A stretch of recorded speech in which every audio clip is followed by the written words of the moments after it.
Welcome to episode 12 of Our College, Your Voices. I'm your host, Kara Monroe. As we begin today, that same reminder I've been giving you all December, don't forget that there is still time this month to fill out our survey and get in on the planning for 2019 episodes. Visit our website at ivytech.edu/podcast to find all of that information. On December 6th of this year, the Ivy Tech Community College State Board of Trustees affirmed the student success commitments by adopting a resolution about them as a part of their board meeting. Most of our community has heard about the commitments, but for those who haven't or those outside of our community, the student success commitments provide concrete examples of how we, as members of the college community, demonstrate our commitment to student success each and every day. The student success commitments were developed with broad-based input and feedback from faculty, staff, and our Student Government Association leaders. The student success commitments have been endorsed by the Student Government Association President's Council, Faculty Council, Executive Council, Vice Chancellors for Academic Affairs, Vice Chancellors for Enrollment Service, and the Vice Chancellors of Student Success. And now that they have been approved by the State Board, the adoption and implementation of those commitments will require every faculty, staff, and student to be exposed to the commitments on a regular basis. There are 15 commitments in all, 5 each for students, faculty, and staff. We will put a complete list of the commitments on our website, ivytech.edu/podcast, in the show notes for today's episode.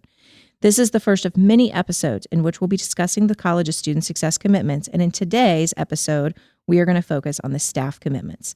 Let's begin by meeting our panel. Josh Van Bibber. Hi, Josh. Hi. It's nice to be here today. I am Josh Van Bibber. I'm one of the lead academic advisors here on the Indianapolis campus. Excellent. Welcome, Josh.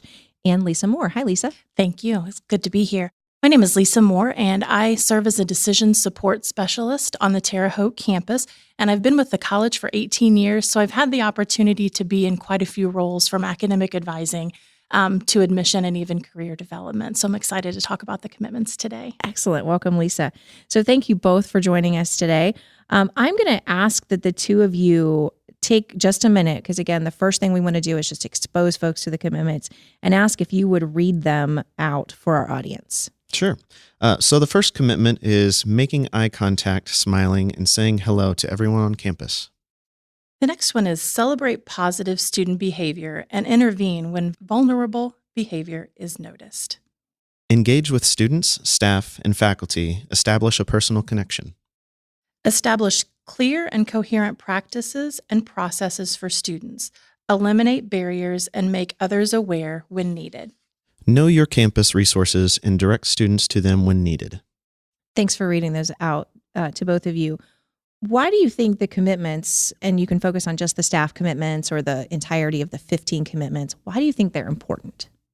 So I think that a lot of these staff commitments get back to the root of what we do here at the college, and it all comes back to our main focus on student success and making sure that the students we develop these connections with to help support them along their way through their college careers. And I also think that establishing the commitments will give us a common language to talk about student success and let students know what they can expect from us as staff members on their journey to success. So that common language, I think, will be key. Excellent. How do you plan to personally put the commitments into action? So I know in my role in academic advising, I meet with students all day, every day, and have a lot of these conversations about resources that are available on campus and making sure they get connected to the support they need to be successful in the classroom, but also to make sure that their necessities are met so they can focus then on their education. It's really difficult to be successful in a class if they have to worry about their basic needs. So a lot of times it might be referring them to our early resource connection center for some of their basic needs. Other times it might be giving that high achieving student some extra resources to be able to look forward to after they've graduated towards a bachelor's degree or a career opportunity. Absolutely. And for me, I mentioned in many of my previous roles, I was in student-facing roles where I got to work every day with students one-on-one. In my new role, it's a little more behind the scenes. So as a staff member who doesn't work daily with students, Part of my goal is to engage students in the hallway, the making eye contact. I never ride on an elevator without talking to a student. So it's all about asking how they're doing, how their classes are going. So for me, it's a good reminder that even though I'm not sitting down face-to-face every day with a student, there are ways that I can make a positive impact. And I think the other commitment for me that I will take very personally is the eliminating barriers. Sometimes I think that we may use jargon that not everyone understands, or we may have processes that we think make sense, but might not always be something that students understand. So being mindful and having the commitment to be mindful of eliminating those barriers, I think will be a way that I personally take these into my daily role.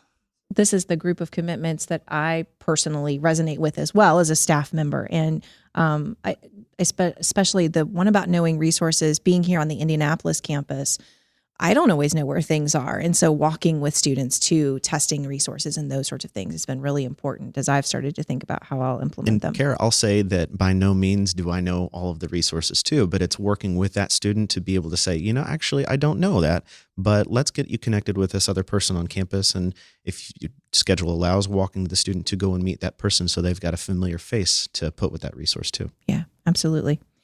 I'd like to go one by one through the commitment and have you talk just a little bit about what each one means to you and why you think every staff member engaging those commitments is critical to student success. The first one, make eye contact, smile, and say hello to everyone on campus. I think it's all about creating an environment where students feel safe and they feel like they're welcome. Even on a day when I may not be having the best day that has nothing to do with anyone else, creating an environment on campus where students feel welcome and it's safe to succeed, I think is critical. So being mindful of how we move through the campus and how we interact not only with students, but also our fellow colleagues will be key with that. I think, especially for new students, it can be difficult making that change and transitioning as a college student. So the more we can do to make a welcoming, warming environment, a lot of times it takes courage for students to get out of their car and come in and enroll for the first time. So if we can put a familiar, friendly face with that experience, that encourages them to be able to come back and continue on through their education. Absolutely. So the second one, celebrate positive student behavior and intervene when vulnerable behavior is noticed. So with academic advising, we have an early alert system. So this commitment is through and through what we do in academic advising, reaching out to students who instructors have indicated that they are doing really well in the course and giving them some words of encouragement to continue on or to make sure that they know what they need to do next. And then also reaching out to the students who are running into issues or barriers to their success and doing what we can to equip them with the tools and the resources to be successful, both in the classroom as well as some of those basic needs as well. Absolutely. And it's fun and easy to celebrate with students, I think, and absolutely enjoy doing that all throughout the year. The part of it that I think will be great to be mindful of is the intervening when vulnerable behavior is noticed. Life happens for us as faculty and staff, but life also happens for students. And many times when you're walking down the hallway, you can see when life is happening for a student. You can see vulnerable behavior. And I think these commitments will encourage us as faculty and staff members to stop and take a minute to check on students to make sure everything is okay. And I know we'll talk just in a few minutes more about the resources, but when you know the resources, intervening when vulnerable behavior is more comfortable, and it's good to have a place to help those students to go. So I think that's key too. Mm-hmm. I like that we used the words vulnerable behavior, and because vulnerability, it can show up in huge ways, and we've all seen that, but it can also show up in little ways, like a student who's sort of standing at the campus map board or the directional sign. They may not be pondering something that's on that sign. They're trying to figure out something much bigger than that. And if you take that moment to intervene, I think it's a big deal. So the next one, engage with students, staff, and faculty and establish a personal connection. So in an academic advising setting, we see a lot of students. And sometimes it can feel somewhat transactional, especially at busy times of the year where students have to get in and make some short-term decisions on what classes to take and things like that. Other opportunities, you really get to know your students and have conversations outside of their classwork about what their dreams and their passions are, and just some lighthearted conversations about what they do in their free time to kind of develop that rapport. And I've had discussions on what Netflix show students are binge watching at the time. And, some of that you can relate back to academics. Some of it is just getting to know them and what their interests are. And the more you can develop those relationships, the more they're willing to trust in you in the future as well. And even beyond the relationships with students, because that's absolutely a great way to connect with them, is outside of the academic things that we talk about. The other thing that I plan to do with this is to really start looking at those relationships between faculty and staff as well. So making an effort to go and pop in and say hi to someone that I haven't seen in a long time, who's another faculty or staff member, because as we establish those personal connections with each other, it's easier to connect when a student is exhibiting vulnerable behavior. So the more relationships we have with each other, with faculty and staff, the better we'll be able to help the students in the long run as well. And then establishing clear and coherent practices and processes for students and eliminating barriers and making others aware when needed. So as Lisa mentioned before, a lot of what we do is interpreting the higher education lingo that we use a lot with students and putting it in a context that they will understand. So I think a lot of what we do is being a guide to the college environment and helping students understand certain policies or procedures that they might not be familiar with or they might not have any experience with as a first-time college student. So just making sure that they know they have a set of clear expectations of what they need to do and who to go to for some of that support. And also being open to hearing when a policy or process we have is a barrier to a student. Mm-hmm. So when we have this in place and it becomes part of our common lingo and part of our common language, being able to say, I really do see this as a barrier. Is there a way that we can change this policy or procedure to make it even easier for students? So I see this particular commitment as establishing a team and a culture of barrier busters. We want this to be a place where classes are hard enough, life is hard enough, finding time to study is hard enough. We do not need to add any additional barriers. So if we can create that team of barrier busters, that's just one way we can help our students be successful. I love that. And then the last one, know your campus resources and direct students to them when needed. We've talked about that one a few times already. Yeah. It's hard to know everything that we have here on our campuses. So I think that's one we added through our process. Have you guys thought about how you'll sort of interact with that one on your campuses? I think we work with a lot of very talented and knowledgeable people, and really getting them connected to the students who they might have a little bit more experience or background with. That all helps to better service the students that are here. And like I said, we're not all experts in everything, but I think we've got a lot of experts who are more knowledgeable and can really help those students in those more narrow avenues. And some of our campus resources connect students to community resources as well. So I think communicating all of the resources, and different campuses have their resources in different places. So knowing and understanding what's on your campus will be helpful to connecting those students quickly to those resources as well. One of the concerns as we embarked on the development of the commitments is that they're too directive or too specific. Have you heard that concern on your campuses? And if so, or even if not, what's your thought on that concern? I personally have not heard that concern that they're too restrictive or too direct. When we had our feedback sessions at the beginning of the year to kind of start discussing these with staff and faculty, a lot of what the feedback that we received was extremely student-focused, student-centered, and I think that sort of reinforces that we are all here for the right reason and the shared common goals. I have heard that feedback. So that is a discussion that we have had on our campus. And my response to that is, these are not objectives to be checked off and met and graded. These are the spirit of the commitments. And the spirit of the commitments is to make this a great place to learn and to facilitate student success. So one of the things that I did was I took each commitment, because I want to start really communicating the spirit of the commitments. I took each commitment and I made it an I statement. I commit to smiling and making eye contact in the hallway. And then I also took each commitment and I flipped it one other direction. And I wanted to tell students what our promise as a college is with this. So we promise as a college that this is a friendly and welcoming place to be.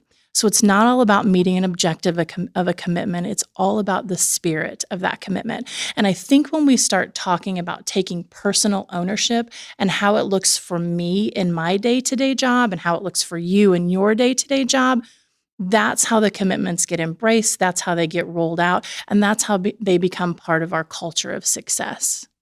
I think about it too as something you can always get better at. I like that you said it's not something to be checked off. I can always get better at knowing my campus resources and directing students. I can know more places. I can meet more people. I can always continue to improve on these things. And so they do give me things to continue to get better at too. Absolutely. And it's not I must smile and make eye contact with everyone I see in the hallway, because at that point it becomes not friendly. It becomes overwhelming. So right. It needs to be genuine, it needs to be authentic, and it needs to be real. And that's how we meet the commitments. It's not every student who walks down the hallway is overwhelmed with 15 people saying hi and smiling at them, but it's a very genuine connection as well. What plans are in the works on your campus to support adoption of the commitments? So at the beginning of the fall semester, we had different feedback sessions with staff and with faculty to kind of talk a little bit about the commitments and explore what areas we might improve on or clarify. So we've already started having some initial conversations, and I hope that now that it's been approved by the statewide group, that we'll continue having these conversations and building that into our day-to-day work with students. And I have the opportunity to be part of the statewide team that's looking at how we roll this out statewide. So there will be a lot of emails and things that come out, some messages on Ivy Learn. So there will definitely be communication to faculty, staff, and students about that. And then we have also started discussing this in our local Student Success and Retention Council. So we introduced this concept to them and we started talking about the commitments. Right after we introduced these commitments to the Student Success and Retention Council, I was able to meet with the academic advisors in one of their staff meetings, and they took them commitment by commitment and decided how they as a team were going to implement them with their students. So they talked about walking students to the next office that they needed to go to, and they made them very real in the context of their role on campus. And so I think that would be a beneficial way for each team to start rolling out and thinking about those commitments. That's a great suggestion. And Lisa, I know you and Marcia Jackson from the Evansville campus are very deeply involved in the planning for the statewide rollout of the commitments. Can you talk a little bit more about some of those statewide level plans? Absolutely.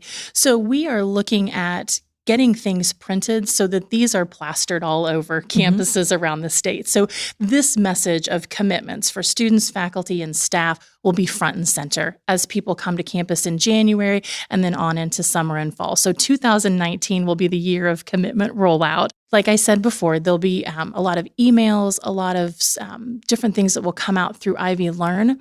We've also discussed social media opportunities that we'll have to roll out the commitments, and then things like new student orientation, sharing faculty, staff, and student commitments at new student orientation. So there are things from emails to social media to just one-on-one interactions that will be part of that statewide rollout. And of course, we're going to invite you back to the podcast to talk about the faculty commitments and the student commitments later as well.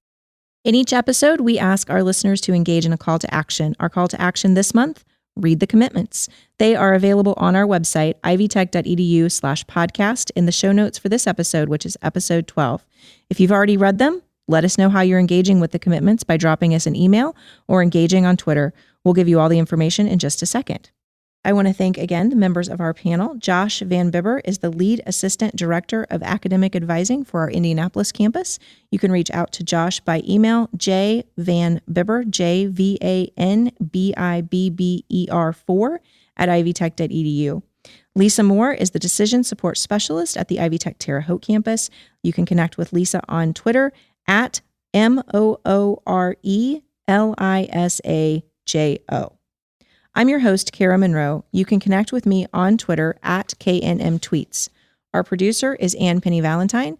Ann is on Twitter at IndyPenny. The email address for the show is ourcollegeyourvoices@ivytech.edu. Our website is ivytech.edu/podcast.